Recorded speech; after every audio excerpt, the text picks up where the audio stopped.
Abra suas Bíblias no Mateus capítulo 6. É a oração do Pai Nosso, está lá no versículo 9 em diante. Mas hoje eu quero meditar especificamente com vocês a respeito do versículo 10 da oração do Pai Nosso. E a oração do Pai Nosso no versículo 10 diz: venha o teu reino e faça-se a tua vontade, assim na terra como é no céu. Venha o teu reino. Primeira coisa, faça-se a tua vontade. Segunda coisa, assim na terra como é no céu. Terceira coisa. 3 coisas nesse versículo que eu quero meditar com vocês. Deixa eu introduzir para vocês esse assunto, dizendo para vocês um pouquinho sobre reino, porque a gente fala muito sobre reino, mas nós nunca, eu creio que nem você nem eu, viveu num lugar em que tem reino. Nós vivemos em um lugar que tem democracia, alguns melhor, outros não muito, mas aqui é uma democracia, Brasil é uma democracia, então a gente não sabe muito bem o que é reino. E principalmente nos tempos de hoje, que o reino de hoje já não é igual ao reino que era do tempo de Jesus, quando ele falava sobre reino. Já não é mais a mesma coisa. Por exemplo, a Inglaterra, que é um reino, já não é mais a mesma coisa. Era diferente, ok? Naquele tempo, reino, a palavra do rei era lei. Rex, lex, se dizia no latim, que a palavra que o rei dizia era lei. Não tinha muita lei instituída, escrita. A palavra do rei era lei.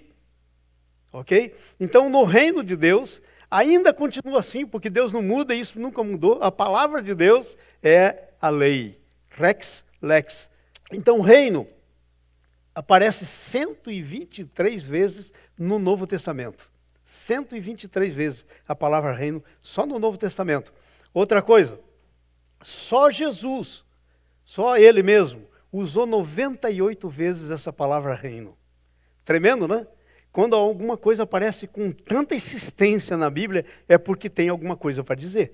É porque é muito importante. Então, reino é muito importante. Reino significa governo, soberania. Todo rei é um soberano, aquele que tem direito, que pode fazer e que tem o poder para fazer o que ele deseja fazer. Então, quando nós falamos do reino de Deus, nós estamos falando do governo soberano de Deus. Talvez para os homens, no reino aqui da terra, isso não seja muito bom. Mas para o reino de Deus, cujo rei não muda, cujo rei é perfeito, reinado é uma coisa perfeita. Em nossa vida, o reino, na nossa vida, quando nós falamos do reino de Deus, Deus é rei sobre todas as coisas, Ele governa sobre todas as coisas. Ele é soberano sobre todas as coisas. Mas quando nós falamos especificamente na nossa vida, porque Ele quer ser rei da nossa vida e Ele é rei da nossa vida, nós estamos falando de 3 coisas. Primeira coisa, na nossa vida o reino vem pela salvação. Quando você estava sem Jesus, morto nos seus delitos e pecados, a Bíblia diz que você estava no reino das trevas.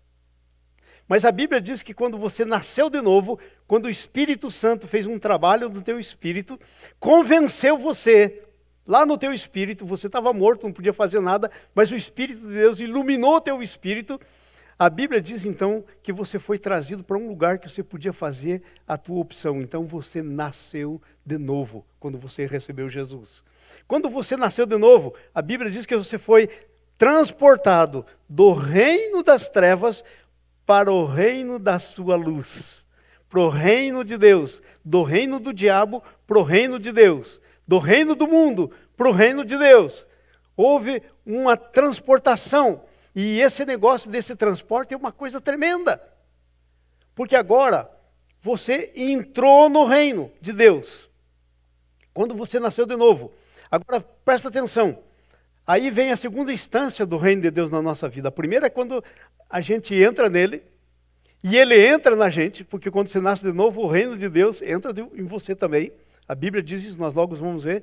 Mas depois vem a segunda instância, que é a instância da santificação, em que o reino de Deus vai crescendo dentro de você, vai tomando espaço na sua vida, e vai ficando grande, importante na tua vida. Na verdade, vai ficando a coisa mais importante na tua vida, e chega ao ponto em que o reino de Deus vai ficar completamente na gente, e a gente completamente no reino de Deus, quando nós somos glorificados ou transformados na volta de Jesus ou na nossa ida para Ele.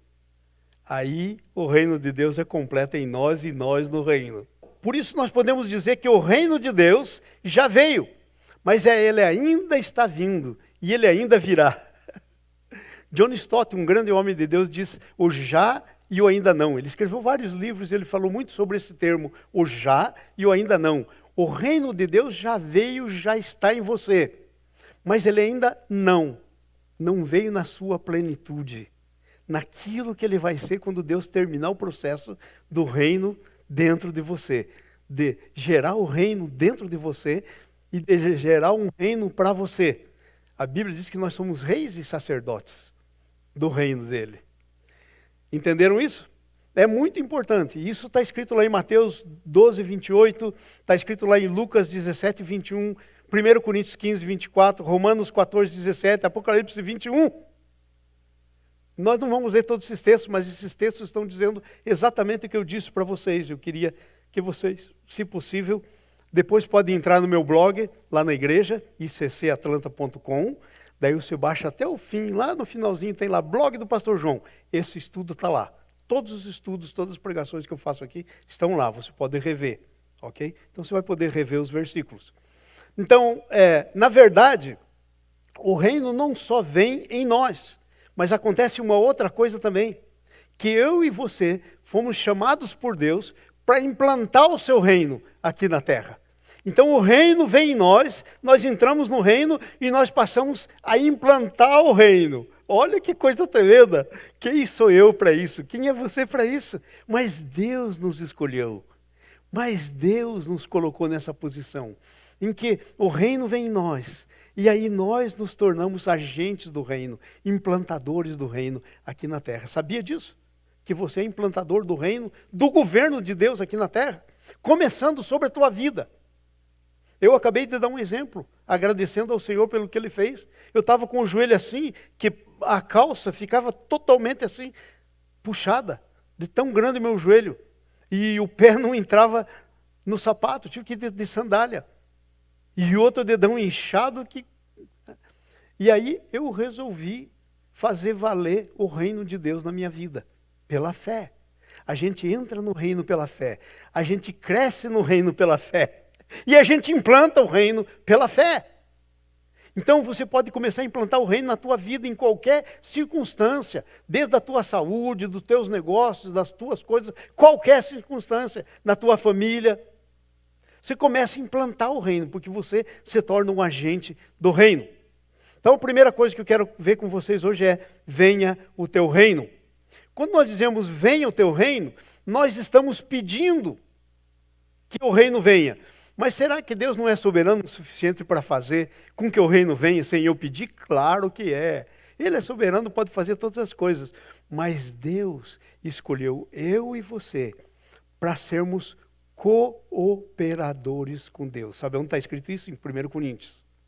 Está escrito que nós somos cooperadores de Deus. Então é escolha de Deus tornar a gente cooperador. Então, quando nós pedimos, venha o teu reino, nós estamos entrando em acordo com Deus, para que aqui na terra Ele faça o que Ele quer fazer. E mais, nós não estamos só entrando em acordo com Deus para que Ele faça aqui na terra o que Ele quer fazer, mas nós estamos nos dispondo para que Ele faça o que Ele quer fazer. Primeiramente nós, o reino na nossa vida. Depois a gente ser implantador do reino no mundo. Amém? E sabe como é que você implanta o reino? Quando você evangeliza alguém, essa pessoa nasce de novo, você acabou de implantar o reino. O reino na vida de alguém que não volta atrás. O reino na vida de alguém que vai ser um agente do reino também. Olha que coisa maravilhosa. Isso é você. Isso sou eu. Quem sou eu para ser isso? Mas foi vontade do nosso Deus, que é tão maravilhoso, que é tão gracioso. Ele escolheu para que a coisa fosse assim. Então, quando nós pedimos, venha o teu reino, nós estamos pedindo. O reino de Deus é implantado pela oração. É implantado, o reino de Deus governa pela oração e pela fé. A oração é o instrumento por onde a fé caminha. Vamos dizer que a fé é o trem e a oração são os trilhos. A oração é um instrumento por onde a nossa fé se manifesta. Eu vi muita bobagem já a respeito disso. E você também deve ter ouvido muita bobagem. E talvez até ouviu bobagem e nem sabe que era bobagem. Eu estava lendo um livro dizendo assim, o poder da oração. E quando eu cheguei na metade do livro, alguma coisa começou lá dentro de mim, dizer, está muito bom, mas aqui tem alguma coisa. E eu não conseguia perceber o que era esse alguma coisa. Quando eu cheguei no fim, Deus falou comigo, a oração não tem poder. Quem tem poder é Deus que responde a oração. A oração é a tua maneira de chegar até Deus. E Deus diz que a gente tem que levar para Ele as nossas súplicas, as nossas necessidades, tudo a Ele. Mas não é o levar para Ele que tem poder. Tem poder porque nós levamos para Ele e Ele faz. O poder está nele. Entendeu? Então, nesse sentido, a oração tem poder. Mas nesse sentido que você vai orar e a oração é como um mantra, isso é um erro terrível. Então a oração é um instrumento para você chegar até Deus pela fé, aquilo que você precisa, de você falar com Ele. Então o reino de Deus vem pela oração. Veja, por exemplo, alguns exemplos na Bíblia. Elias, a Bíblia diz que o povo de Israel estava perdido na idolatria, totalmente abandonou a Deus. Aí Elias disse, não é possível. E Deus fala com ele e ele ora para que não chova por 3 anos e meio. Gente, ele inverteu uma lei natural criada por Deus. Sabe por quê? Porque o reino de Deus tem esse poder para inverter leis naturais. 3 anos e meio não choveu, céu limpo, estalando. Aí a Bíblia diz que depois que ele resolveu todo o problema, ele então foi orar. E ele diz uma palavra para o rei Acabe, que era o rei ímpio da época, marido da Jezabel, uma das piores mulheres que existiu na Bíblia. Ele foi dizer para ele, você sobe logo, porque já ouço o ruído de abundante chuva. Mas não tinha nada, nenhuma nuvenzinha no céu. Aí a Bíblia diz que ele estava no monte, mas ele subiu no mais alto do monte. Em outras palavras, você chegou mais ainda perto de Deus. Quanto mais perto de Deus, melhor é para você, para a tua oração. Aí ele sobe mais alto lá no monte e ele vai orar. E ele levou o discípulo e ele orou a primeira vez. Diz, vai lá ver se vem chuva. Nada. Segunda, terceira, quarta, quinta, sexta. Na 7ª vez, ele disse, vejo uma nuvem subindo do mar, do tamanho da palma da mão de um homem. Aí o Elias disse, pronto, já está chovendo. Mas antes disso, ele disse uma coisa que eu quero que você guarde. Já ouço o ruído de abundante chuva. Isso era a fé.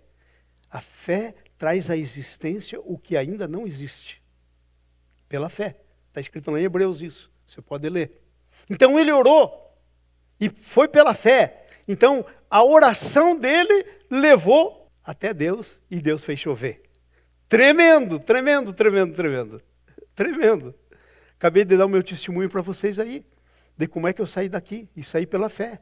Quando cheguei lá, primeiro dia, assim, e eu estava fazendo todas as coisas normais que fazia aqui, e não conseguia ficar curado. Eu sei que não foi alguma coisa que eu fiz, nem remédio que eu tomei, nem nada. Deus tocou em mim, e eu estava pronto para fazer o que Deus me mandou fazer. A oração, o reino, quando nós dizemos, venha o teu reino, nós entramos em concordância pela oração. Venha o teu reino, Senhor. Essa é a oração mais maravilhosa que você pode fazer. Mas é a oração mais comprometedora que você pode fazer. Porque quando você diz, venha o teu reino, se você está sendo sincero e não está sendo hipócrita, porque às vezes a gente usa de hipocrisia para falar com Deus, você está querendo dizer, venha o teu reino começando na minha vida e depois no resto. Pedimos para vir o reino em nós. Está escrito isso lá em Lucas 17, 21, Apocalipse 5, 10. Pedimos para que esse reino venha em nós. É nossa vontade que esse reino venha em nós e cresça em nós. Nem dirão, aqui, lá está, porque o reino de Deus está dentro de vós. E você não só está pedindo para que venha, você está pedindo para que cresça. Para que cresça. Para que cresça. Então, pedimos para que venha o reino em nós. O reino vem através de nós. Se você for ler Gênesis capítulo 1, versículo 26. Também disse Deus, façamos o homem a nossa imagem, conforme a nossa semelhança, tenha ele domínio. Sabe o que é domínio? reino. Deus fez a gente para reinar. Sobre as aves do céu, sobre os peixes do mar, sobre a terra, sobre tudo. Deus colocou isso na nossa mão. Ele fez a gente para reinar. Então o reino vem através de nós. É isso que eu estou dizendo. Vem em nós. Cresce em nós. Mas vem também através de nós. Ele quer que a gente implante o reino. Veja o que está escrito no Salmo 115, versículo 16. Olha só. Os céus, vamos lá. Os céus são os céus do Senhor.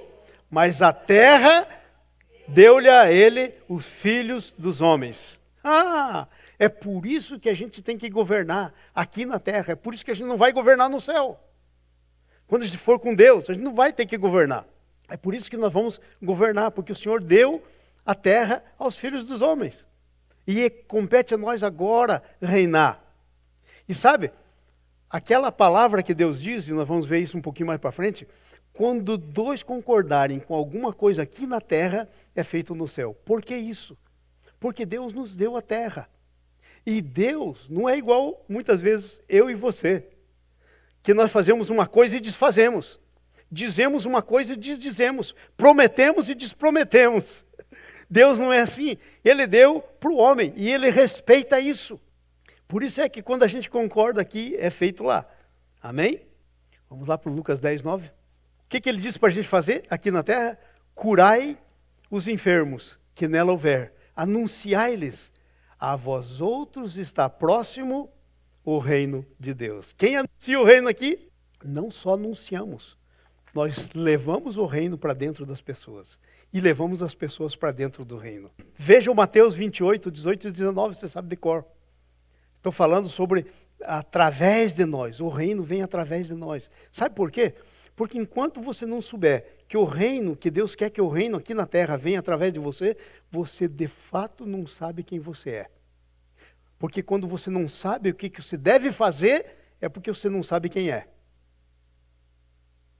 Porque o fazer vem do que você é. Amém? Aproximando Jesus, falou-lhes toda a autoridade, dizendo, toda a autoridade me foi dada no céu e na terra, 19. Próximo, versículo 19. Estamos lendo o 18. Agora, portanto, ide. Ide. E o que ele está dizendo? Ide com minha autoridade. Quando Jesus diz, toda a autoridade me foi dada, e daí diz, ide, ele está dizendo, vá com a minha autoridade. Ele não está pensando que você tem que ir na tua autoridade. Porque sabe por quê? Porque a tua autoridade em nada é a mesma coisa, mas a autoridade de Jesus em você e o Jesus dentro de você, isso muda as coisas. Isso muda tudo. Amém? Eu teria mais alguns versículos aqui. Romanos 16, versículo 20, é o último que eu quero ler. E o Deus da paz, em breve, esmagará Satanás, de que maneira? Colocando ele debaixo dos teus pés. Gente, eu quero parar aqui um pouquinho, eu quero dizer uma malignidade que o diabo põe em nós, na igreja. Muitas vezes nós atribuímos a Satanás um poder que ele não tem. Nós quase fazemos de Satanás Deus. E muitas vezes a gente fala muito mais em Satanás do que na pessoa de Jesus. E a Bíblia diz que ele está debaixo dos nossos pés, que ele vai esmagar o Satanás. O Efésios 1, versículo lá por 26, 27, também diz a mesma coisa. Jesus é o cabeça, nós somos o corpo, e ele está colocando todas as coisas debaixo dos nossos pés. Por que isso? Porque Deus nos deu a terra. E todas as coisas debaixo dos pés, para ele ser o Senhor sobre todas as coisas, o deu à igreja. Debaixo dos pés da igreja. E ele é o cabeça. É isso que Deus quer fazer. E você tem que saber que você é essa pessoa. Porque enquanto você não souber que você é essa pessoa, sabe o que vai acontecer? Você vai começar a perder tudo que Deus tem para você. Você vai começar a perder o melhor de Deus para a tua vida. Porque você vai ficar olhando as coisas do ponto de vista natural. E não do ponto de vista do reino de Deus. Não do ponto de vista do reino de Deus. Vocês imaginam se eu tivesse tomado aquela atitude natural de não viajar porque eu estava muito mal e tinha coisa andando aqui. Não confiar em Deus, que o mesmo Deus daqui é o Deus de lá e que Ele podia me curar. Gente, muitas pessoas não teriam aceitado Jesus. O reino não teria entrado no coração de muitas pessoas. Mas pela fé você vai se movendo e você vai recebendo o melhor de Deus, não só para você, mas para os outros. Porque ninguém pode dar o que não tem. O reino de Deus se manifesta de maneira progressiva. Mateus capítulo 3, 31 a 33. Ele se manifesta de maneira progressiva.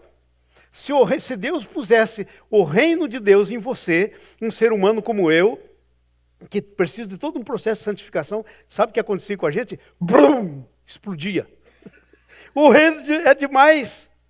A gente tem que crescer junto com o reino crescendo dentro da gente. Senão a gente explode.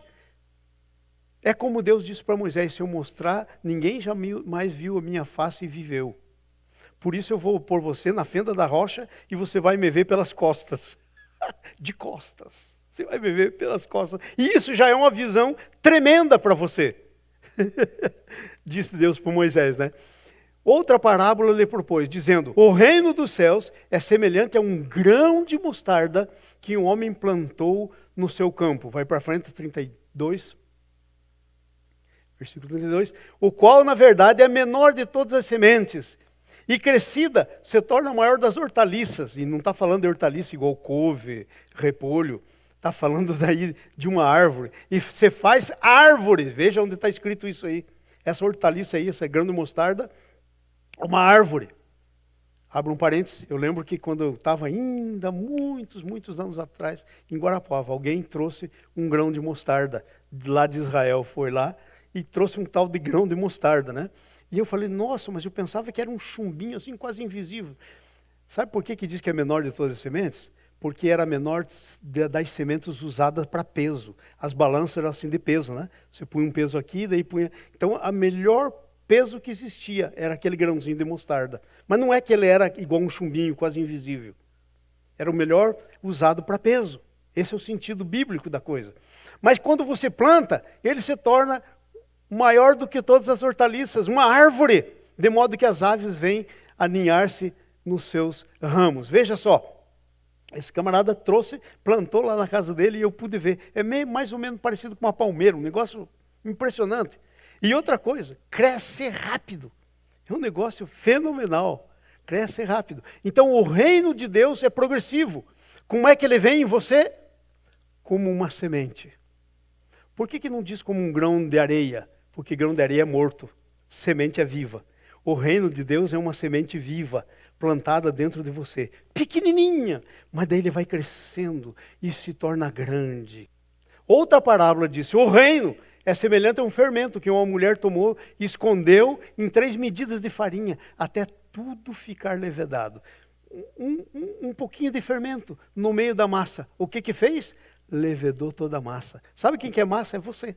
Sabe quem que é o fermento? É o reino de Deus que Deus pôs em você. E a expectativa de Deus, que também deve ser a tua expectativa, é que esse reino vai crescer e vai levedar toda a sua vida. E sabe, aonde você andar, teus conceitos vão ser o conceito do reino, suas ações vão ser a ação do reino, seus princípios vão ser os princípios do reino. Até tudo ficar levedado. Agora a última coisa que eu quero ver. Diz assim, porque o reino de Deus não é comida nem bebida, mas é alegria, paz no Espírito Santo. Então o reino de Deus não é comida, não é bebida, não é coisa aqui da terra. Aí, assim que se fala. Porque o reino de Deus não é comida nem bebida, mas justiça. Tá? Sem justiça não há reino de Deus. E paz, sem paz não há reino de Deus. E alegria, sem alegria não há reino de Deus. Paz e alegria é fruto do Espírito Santo. No Espírito Santo. E justiça é Ele também que aplica em nós. Ok? Então, esse é o reino de Deus. Quando nós dizemos, venha o teu reino, nós estamos dizendo tudo isso aí. Que coisa maravilhosa. Vamos para a segunda parte. Faça-se a tua vontade. O que é que nós estamos dizendo quando nós dizemos, faça a tua vontade? Nós estamos dizendo duas coisas. Primeiro, nós estamos dizendo que Deus vai fazer a vontade dele. Agora, quando nós falamos vontade de Deus, às vezes nós ficamos meio confusos, porque nós não sabemos muito bem a respeito desse negócio de vontade de Deus. Ok? Então eu vou falar um pouquinho sobre vocês, o que a gente está dizendo quando a gente diz, faça-se a tua vontade. Quando nós pensamos na vontade de Deus, Deus tem dois tipos de vontade. Ok? E a vontade de Deus sempre é uma decisão. Porque nada que ele tenha vontade de fazer, deixa de ser feito. Ok? Então, são dois tipos de vontade que Deus tem diferentes. Primeiro, ele tem um tipo de vontade que é a vontade soberana de Deus. Que é aquilo que Deus quer fazer, ele não vai perguntar para ninguém, ele simplesmente vai fazer e pronto. Ele vai fazer porque ele quer. Ele não está pensando em outra coisa a não ser na vontade dele. É a vontade soberana de Deus. Diga comigo, vontade soberana de Deus. É tremendo isso. Por exemplo, quando Deus foi criar você, ele não perguntou para o seu pai e sua mãe. Ele viu você na eternidade e ele decidiu que você viria. Quando ele foi criar o céu e a terra, ele não perguntou para ninguém. Ele simplesmente decidiu que seria isso e pronto. É a vontade soberana. Não há outro tipo de participação nessa vontade de Deus. Se Deus disser, está dito, pronto. Ok? Vontade soberana. Aí eu fiz duas anotações aqui. A criação, já disse para vocês. E daí a providência. Uma vontade soberana de Deus não foi só criar. Mas a providência significa o cuidado de Deus com a criação dele. Por exemplo, está escrito lá no Mateus capítulo 6, olhai as aves do céu, não plantam, não ajuntam em celeiro, mas nenhuma morre de fome. Nenhuma ave morre de fome, nenhum pardal morre de fome. Sabe o que isso aí está ligado? A vontade soberana de Deus com relação à sua... O que era que eu estava falando aqui? Vamos lá?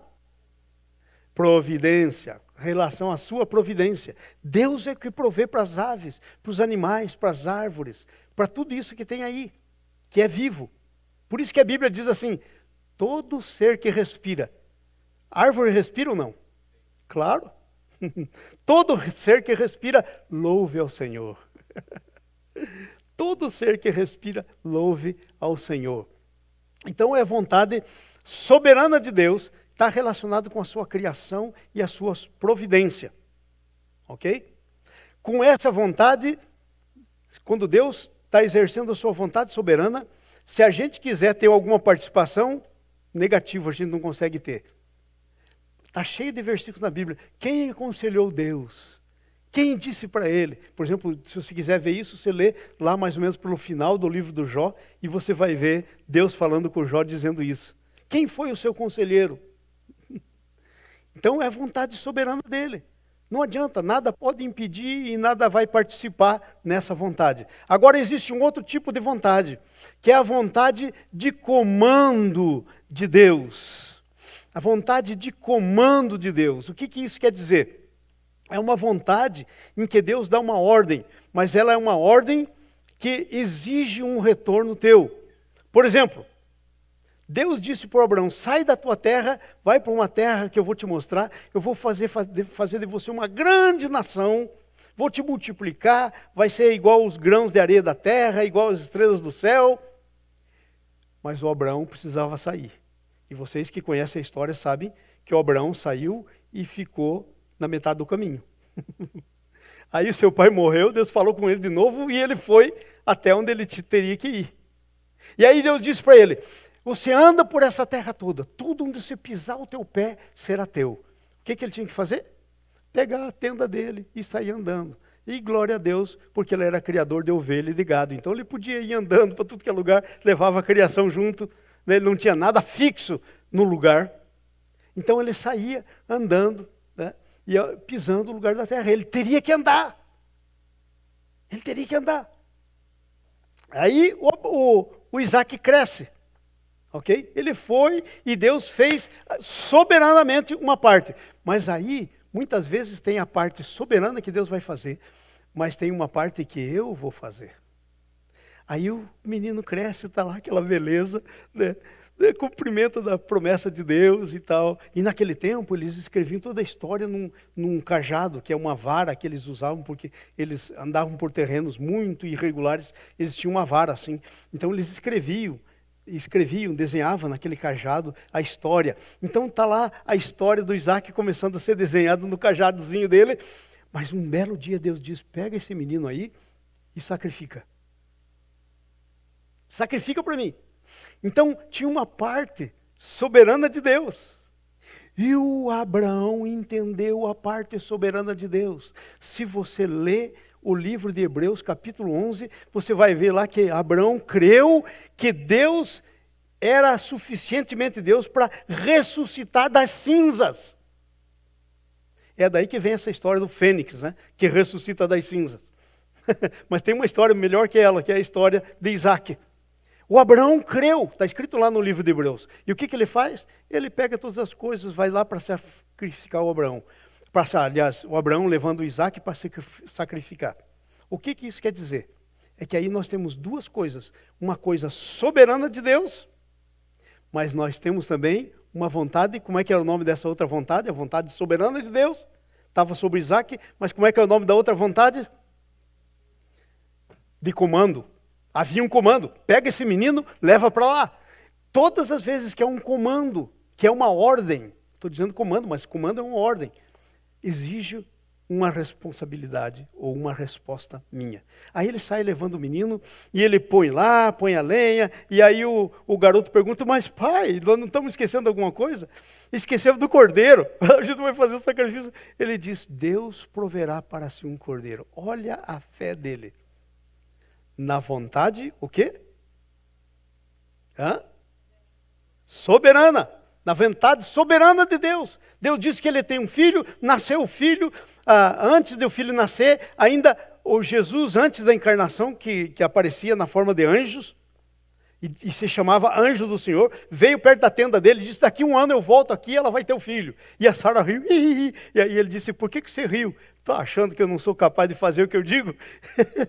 E a Sara disse, não rio. Não, rio sim, fim de papo, pronto. Aí, dali 1 ano ele tem o Isaac.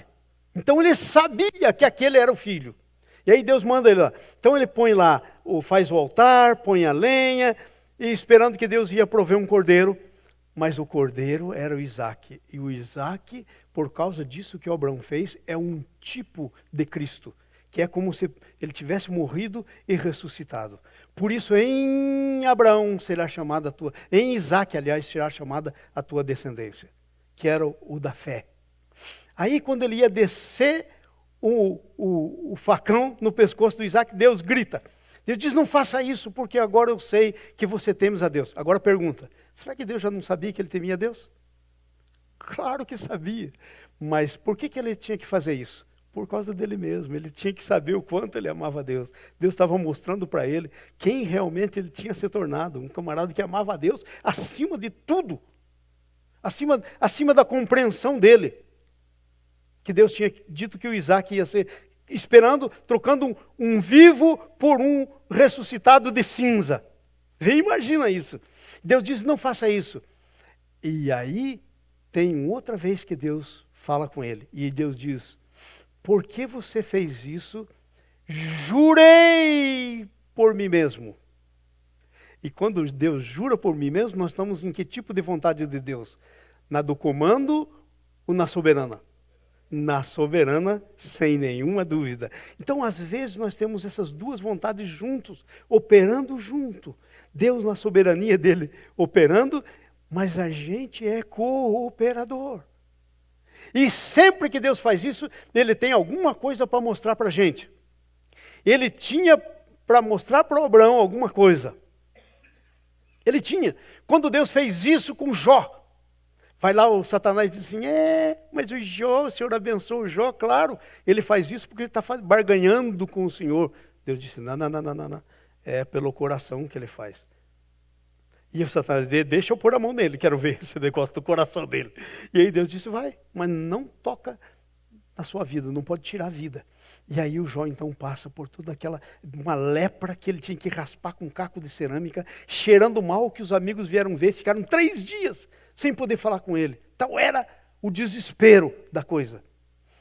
Então aí, na vontade soberana dele, muitas vezes inclui o nosso sofrimento, mas quando é a vontade soberana dele e que vem por comando, há uma razão para nós.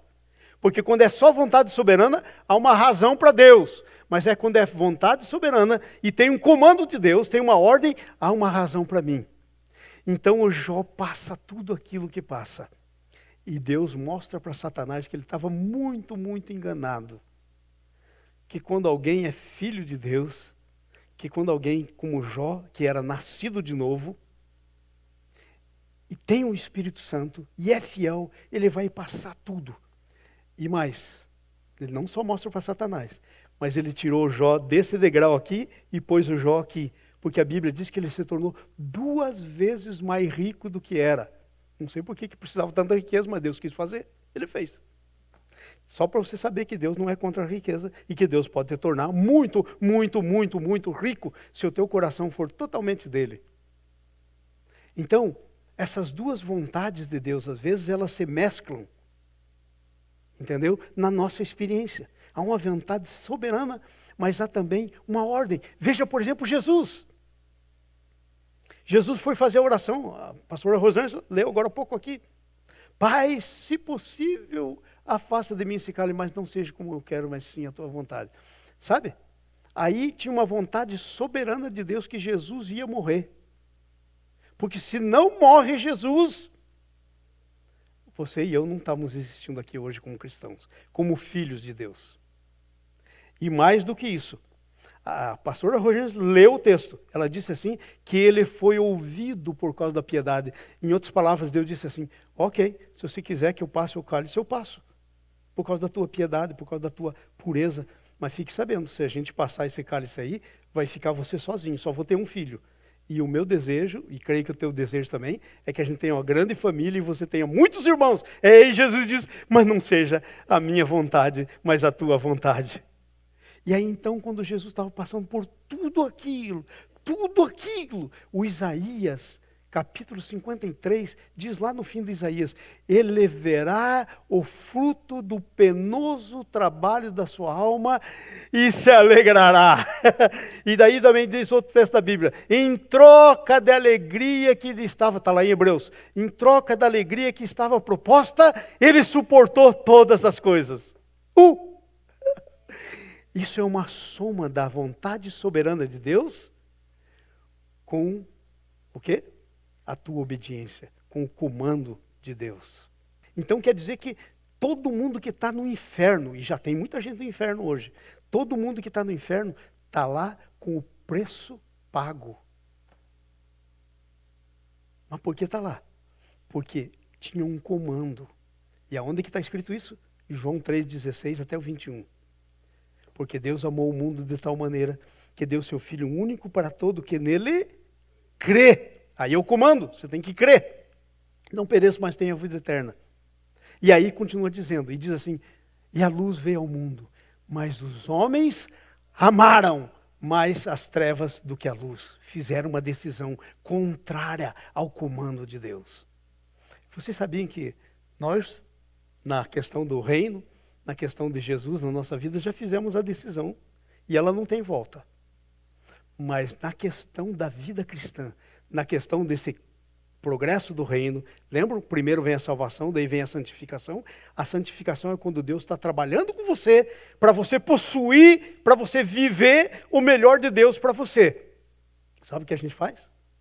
A gente abandona o comando e segue o nosso comando. A gente fica no centro. A gente faz coisas sem perguntar para Deus se deve fazer ou não, sem crer em Deus. A gente vai fazendo, vai fazendo. É o nosso comando em ação. E sabe o que vai acontecendo? A gente vai perdendo as bênçãos que tinha no comando de Deus para a gente. De perguntar para Deus o que a gente deve fazer, o que a gente tem que fazer. Vocês estão entendendo? Sabe o que é que a oração do Pai Nosso ensina a gente? O estilo de vida no reino. Primeiro vem o teu reino. Faça-se a tua vontade. Já meditamos isso. Agora, assim na terra como no céu. O que quer dizer isso?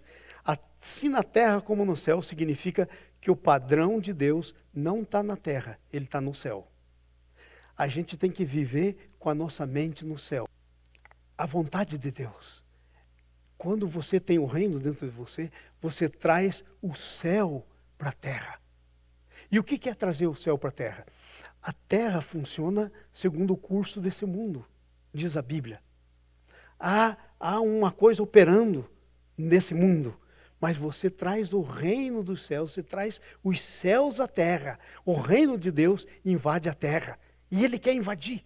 E sabe, vai chegar o ponto em que nós vamos ter um novo céu e uma nova terra. A Bíblia diz porque o primeiro céu e a primeira terra passaram, já não mais existem. Vai chegar nesse ponto o plano de Deus para nós e para o que Ele tem. Então, o padrão não está na terra, está no céu. E o padrão é Deus. Sabe, o padrão é Deus. Estabelecimento das coisas segundo o caráter de Deus. O reino de Deus, quando a gente diz aqui na terra como no céu, nós estamos querendo dizer, nós queremos que aqui na terra seja de acordo com o caráter de Deus. Nosso Deus que está no céu, mas que é onipresente, está aqui na terra, está em todos os lugares, no planeta Marte. Deixa eu dizer para vocês o que é o caráter de Deus. Gente, quando você lê a Bíblia, abre um parênteses, eu estou ensinando, eu quero ensinar bem rapidinho, nós estamos no fim. Quando você lê a Bíblia, você tem que voltar tudo que você lê ao caráter de Deus. Se alguma coisa que você lê na Bíblia e você está pensando, mas não passa no teste do caráter de Deus, você está errando na leitura da Bíblia, você está errando na interpretação. Tudo tem que passar pelo caráter de Deus. Ele é a pedra de toque, o caráter de Deus. E para que você saiba como é o caráter de Deus, eu pus aqui 12 coisas, só 12. Deus é um espírito pessoal. Você não tem que tratar Deus como se fosse uma força, uma coisa. Há muitas religiões aí que tratam Deus como uma força. Deus é um espírito pessoal, como você.